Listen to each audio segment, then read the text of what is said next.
आए चलते हैं अपने नेक्स्ट न्यूमेरिकल पे, जो हमारा न्यूमेरिकल नंबर 12 है। Two capacitors of capacitance 4 microfarad and 8 microfarad are first connected in series and then in parallel. हमारे पास दो कैपेसिटर्स हैं जिनकी कैपेसिटेंस हमारे पास 4 और 8 माइक्रोफैरड है। पहले उनको सीरीज में कनेक्ट किया और देन पैरेलल में। In each case external source of voltage is 200 volt. इसमें हमारे पास जो वोल्टेज है वो 200 वोल्ट है। Calculate in each case the total capacitance, the potential drop across each capacitor and the charge on each capacitor. हमने इसमें equivalent capacitance, इसके अलावा potential drop across each capacitor और एट द एंड हमने charge on each capacitor find करना है।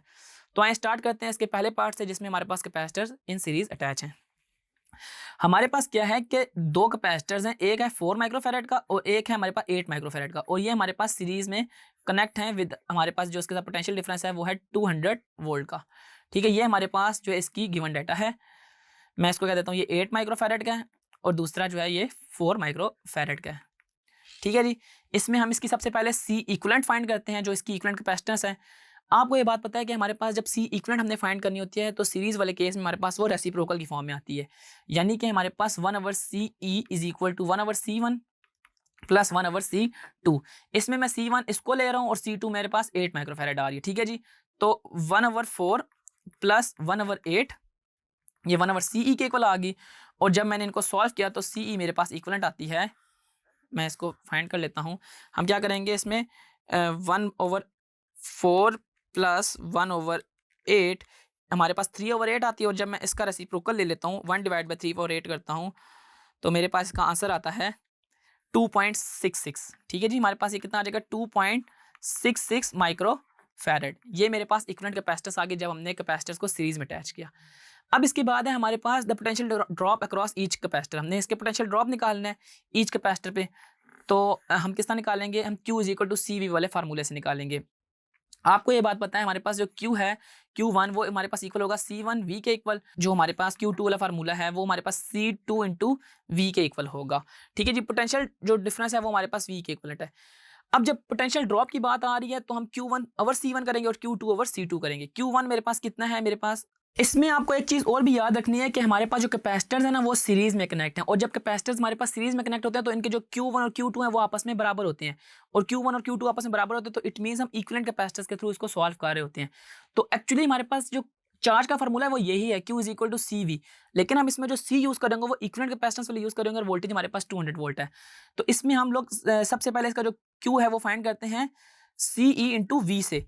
अब CE मेरे पास कितनी निकली है 2.66 इंटू 10⁻⁻⁶, क्योंकि माइक्रो है तो हमने माइनस लिख दिया, और मल्टीप्लाई बाय वोल्टेज है जो कि हमारे पास 200 वोल्ट है। ठीक है जी, और इनको अगर हम आपस में मल्टीप्लाई करें 2.66 इंटू 10⁻⁻⁶, हमारे पास ये आता है, उसको मल्टीप्लाई कर देते हैं 200 से, तो हमारे पास जो रिमेनिंग आइटम आता है 5.3 इंटू 10⁻⁻4, और ये इसका हमारे पास क्या हो जाएगा Q कूलम्स में हो जाएगा। अब ये Q1 और Q2 दोनों बराबर होंगे, उसकी वजह ये है क्योंकि हमारे पास इन सीरीज कनेक्टेड है।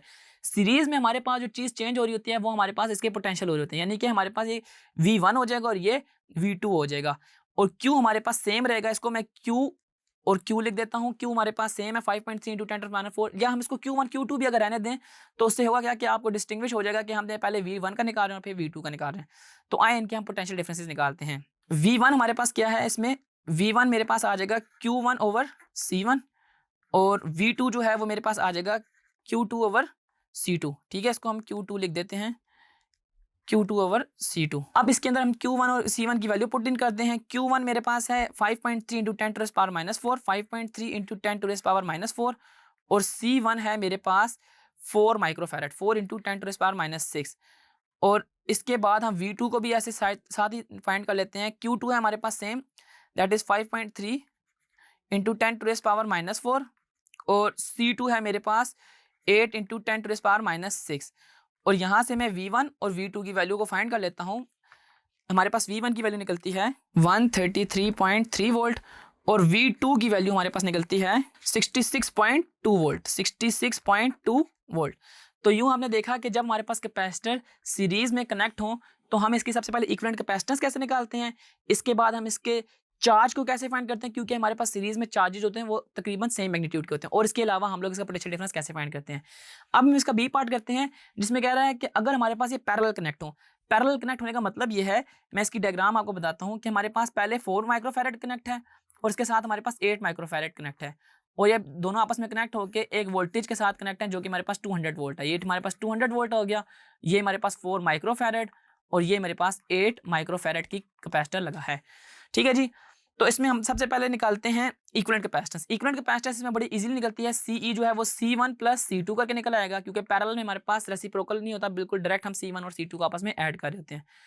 तो हमारे पास 4 माइक्रोफैरड प्लस 8 माइक्रोफैरड, तो हमारे पास ये 12 माइक्रोफैरड के इक्विवेलेंट आ जाएगी CE in case of parallel. ठीक है, ये हमारे पास इसका बी पार्ट है जब हमारे पास पैरेलल कैपेसिटर्स कनेक्ट होंगे। इसके अलावा हमारे पास दूसरी चीज उन्होंने पूछी हुई थी potential drop across each capacitor. और आपको ये बात पता है कि जब चीज हमारे पास कोई भी इलेक्ट्रिकल कंपोनेंट पैरेलल में कनेक्ट हो तो उसके जो पोटेंशियल डिफरेंसेस होते हैं वो सेम होता है, यानी कि उसका इलेक्ट्रिक पोटेंशियल सेम होता है। तो ड्यू टू पैरेलल हमारे पास जो V होगा वो 200 वोल्ट होगा। ठीक है जी, जो कि हमारे पास इसका थ्रू आउट होल सर्किट हमारे पास जो पोटेंशियल डिफरेंस है वो 200 वोल्ट होगा। C1 के अक्रॉस भी वही आ रहा होगा और C2 के अक्रॉस भी वही आ रहा होगा। अब हमारे पास तीसरी चीज उन्होंने पूछी हुई थी कि हमने charge on each capacitor find करना था। हमने इसमें Q1 और Q2 फाइंड करना था, और Q1 मेरे पास होता है C1 इंटू V, और जो Q2 होगा वो हमारे पास होगा C2 इंटू V। तो C1 है मेरे पास 4 माइक्रोफैरड 4 इंटू 10⁻⁶ इंटू 200, और Q2 है मेरे पास 8 इंटू 10⁻⁶, और मल्टीप्लाई हो रहा है हमारे पास 200 वोल्ट के साथ। और जब मैंने इसमें इनको मल्टीप्लाई किया 4 माइक्रोफैरड को 200 से, तो हमारा आंसर आया 800 माइक्रोकूलम। 800 माइक्रोकूलम, यानी कि हमारे पास जो Q1 आया वो 800 माइक्रोकूलम आ गया ना। 4 2 800, 200 को जब हम 4 से मल्टीप्लाई करेंगे और 7 10⁻⁶ जो है वो माइक्रो शो कर रही है। सिमिलरली हमारे पास जो Q2 आएगा वो 8 को जब हम 2 से किया तो हमारे पास 1600 माइक्रो कूलम्स आ जाएंगे। तो यूं आपने देखा कि अगर हमारे पास कैपेसिटर इन सीरीज और कैपेसिटर इन पैरेलल कनेक्ट हो तो हम इसमें कैसे इसकी इक्विवेलेंट कैपेसिटेंस, इसके ऊपर ईच कैपेसिटर के ऊपर डिफरेंट चार्जेस और इसका पोटेंशियल डिफरेंस फाइंड करते हैं।